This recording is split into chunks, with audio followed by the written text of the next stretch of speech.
Hi guys, Mariel here. So today I'm going to be reading a creepypasta from my friend Filmmaker of the Future. She also did a dramatic reading of her creepypasta as well as my story Bloody Melissa. Again, both stories will be linked in the description below if you want to listen to hers instead of mine, or you can listen to both for comparison. Anyways, enjoy this spooky tale. You can find some crazy stuff on the internet, but nothing as crazy as the night I surfed me up some home movies. No, I'm not talking about the kind that people put up for laughs and actually look agonizingly painful, but from that old cartoon from way back when that Brendan Small and Lauren Bouchard created. For those who don't know, Brendan Small is known for the Adult Swim cartoon Metalocalypse, and Lauren Bouchard is known for creating Bob's Burgers on Fox. But before either of these shows were even a twinkle in the eye of these two, they were working on home movies. The show itself was about an 8-year-old boy named Brendan Small, sound familiar, and his two friends Jason and Melissa, who would meet every day after school and put together some home movies that were more often than not would reflect their seemingly miserable everyday lives. Unlike Charlie Brown, however, we can actually hear the adults much like the Rugrats. This show was just as much about the adults as it was about the kids. Those adults were Brendan's blasé, yet also very supportive single mother, Paula, and the drunk yet lovable soccer coach, Coach John McGurk. This truly was a unique cartoon that will be missed, which brings us to our feature presentation. I was surfing the internet one night, kind of a ritual for me, and decided to look up the aforementioned home movies. I had been working on a drawing and hoped some old-timey cartoons would be good white noise to complete the picture. So when I found some episodes of this oldie but a goodie kind of cartoon, I knew it was going to be a fun night. As I browsed through the videos, I came across a very strange video. It was an episode I had never seen before. The episode was called The Haunting of Argento Dance Academy, which threw me off considering that the series only had one Halloween episode, Coffins and Cradles. But at the end, I figured it was probably just a fan cartoon. I decided to give it a shot anyway, considering that I'd found a Daria fan cartoon that was done fairly well. The tune was revealed to be genuine as it began with the typical opening with the TV and quirky theme music, then immediately cut to the soccer field with Brendan talking to Coach McGurk.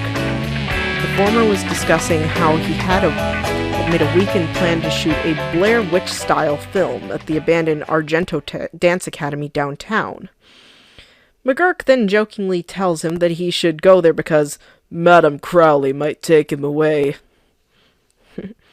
When Brendan inquires of this person, McGurk begins to tell him the tale of wicked Madame Crowley. We then flash back to the 1930s when Argento was first established. Madame Crowley was the former headmistress of Argento and a devout pagan who would frequently conduct rituals at her workplace. She would even get the willing students and staff involved with her practices. This resulted in the disappearances of several cats in the neighborhood, as well as the occasional burning smell coming from the dance school. Then one night, Madame Crowley's reign came to an end as she was ratted out by one of her students and arrested for the disappearance of the neighborhood cats. How did they know it was her? This was due to the alarming evidence of witness reports. 2 cats caged in a dressing room and other horrible things that make me too spiritually nauseous to even write about. But as the cops took her away, she put a curse on the academy. This resulted in a series of horrible events, including the death of a janitor. The academy was then closed in 1959. Brendan dismissed this as BS, but Coach McGurk says for him to say that again after calling Bloody Mary 50 times in the old dressing room. Brendan laughs this off sarcastically and says he'll I'll remember that when a ghost of a million cats won't shut up. The scene changes to Brendan coming home and letting his mom know that he'd be shooting a movie that weekend. Paula then tells Brendan he might need to reschedule his plans as his little cousin Sarah was coming over. Brendan did not like the sound of this, as Sarah had a history of ruining he and his friends' movies and their good times in the past, always changing the script and making it her own, and even being crazy enough to want her movies done instead of the director's, Brendan. The doorbell rings and Brendan makes a quick call to Melissa to let her know, "Trouble's arrived." "Yes, it's Sarah."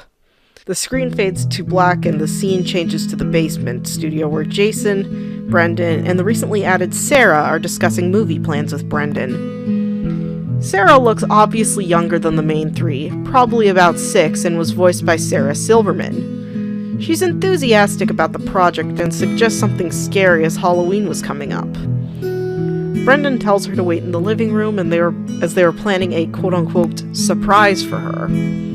Sarah's ecstatic and runs out of the basement. Brendan pulls Melissa and Jason aside and tells them that, ironically, the little spaz and I finally agree on something. He then tells them about the Blair Witch-type project, and as well as his plans to keep Sarah out of the way. The kids get excited, but before we even hear the plan, the screen fades out and we cut to the dance academy. The place looked like it hasn't been touched since the day it closed. Sarah tries to grab Brendan out of fear, but he shoves her off, telling that it's just a building, and she was the one who wanted to do the scary movie to begin with.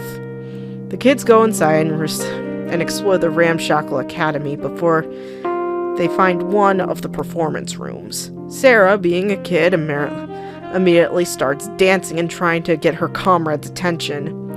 Brendan then sarcastically tells Sarah to call Bloody Mary in front of the performance room mirror, and Melissa and Jason tell her to spin in a circle 100 times while shouting the aforementioned name. Jason even suggests that Sarah say that she stole Bloody Mary's baby.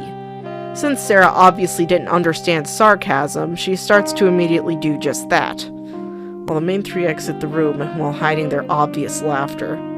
Meanwhile, Jason lags a bit, and when Brendan and Melissa call for him, it's revealed that he was locking the performance room door with the aid of an old keyring. Later on, Brendan, Melissa, and Jason are going through their footage and deciding how it's to be edited. Brendan then finds out the part where they left Sarah in the performance room and realized something important. "You know, Sarah's been awfully quiet since we got back," Brendan pointed out. "Yeah, come to think of it, I haven't really seen her since she tried to call Bloody Mary," Melissa chimed in. "Yeah, we really got her there," Brendan chuckled. Then they started talking trash about her until they realized they were probably being jerks and needed to apologize. But first, they needed to find Sarah. They looked everywhere but can't find her. Jason then reveals that maybe Sarah couldn't get out because he had locked the door. "I thought that you wanted her out of the picture, so I took the old janitor's keys and locked the door," Jason confessed. Brendan and Melissa freaked out at this horrid realization and immediately recognized the need to go back and rescue Sarah. Their plans are thrown off when Paula announces that dinner will be ready in 5 minutes. Brendan then quickly starts putting his gear together and tells his friends to distract his mother while he goes to get his cousin back. Clad in Indiana Jones-esque attire, Brendan goes out the window and runs into the sunset. In the next scene, Brendan has arrived at the dance academy and night has fallen. Seizing an opportunity, Brendan takes out his camera and begins his journey.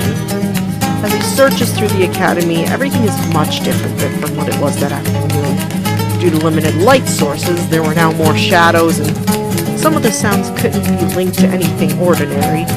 As he wandered through the dark hallways, Brendan swore he could hear music coming from various rooms. The songs would range from ragtime jazz to classical music and even a few show tunes here and there. Sometimes Brendan would hear muffled conversations, but none that got him any closer to his cousin. Brendan began to worry that he might never find his little cousin. Then as he reached the top floor of the building, Brendan suddenly heard a hoarse shout from the door. "Where are you, Bloody Mary?" the voice screamed. "My friends need you. Please come out." Brendan then beamed as he realized he had found his cousin and quickly ran toward the door. "Don't worry, Sarah, I'm coming!" Brendan yelled as he went through the janitor's keys. "Don't come in," Sarah called back. "Why not?" I'm naked." "Why are you naked?" I like it that way." "Tie a sweater around your waist." "You can't break my free spirit." "I'm coming in." Aw, come on." Brendan eventually found the key, burst through the door, and flipped on the light.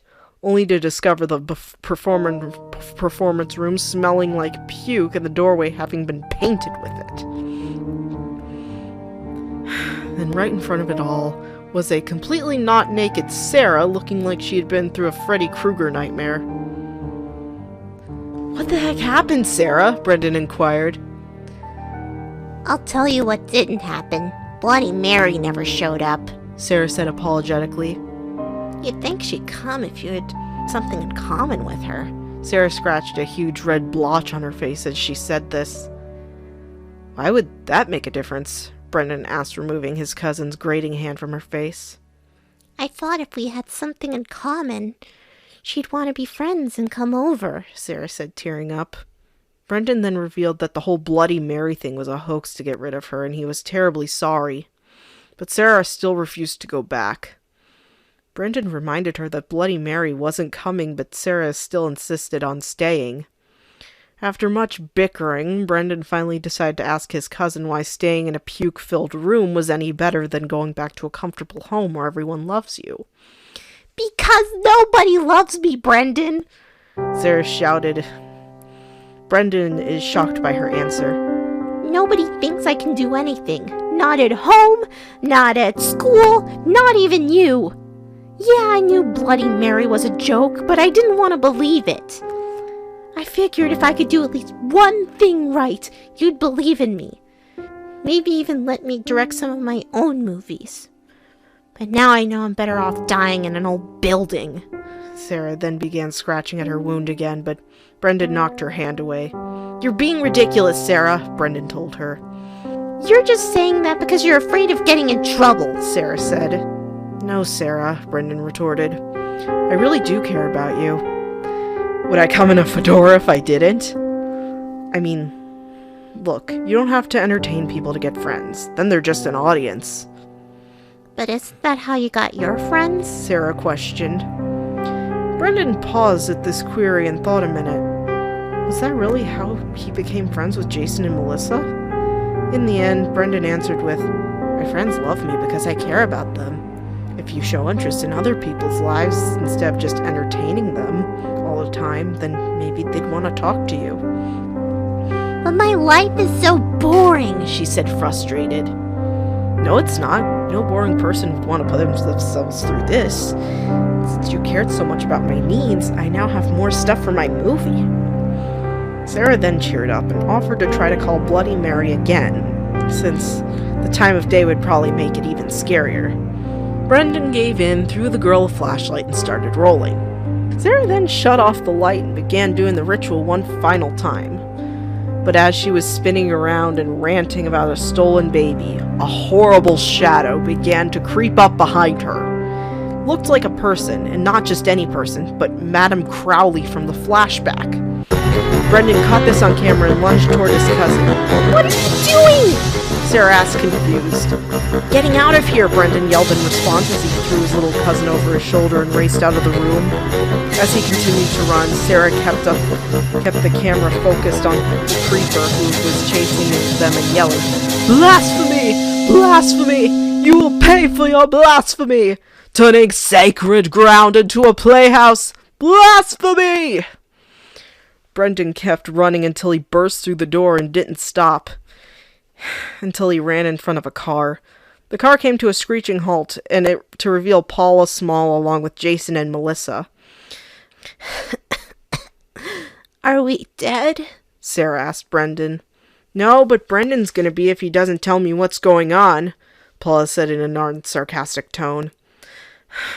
"Let's just say I screwed up and almost screwed Sarah." Sarah then barfs over Brendan's shoulder. Later that night, Sarah comes into Brendan's room asking if she can sleep with him. Brendan obliges and lets her under the covers. "Brendan?" Sarah asked her cousin. "Yeah, Sarah," he answered.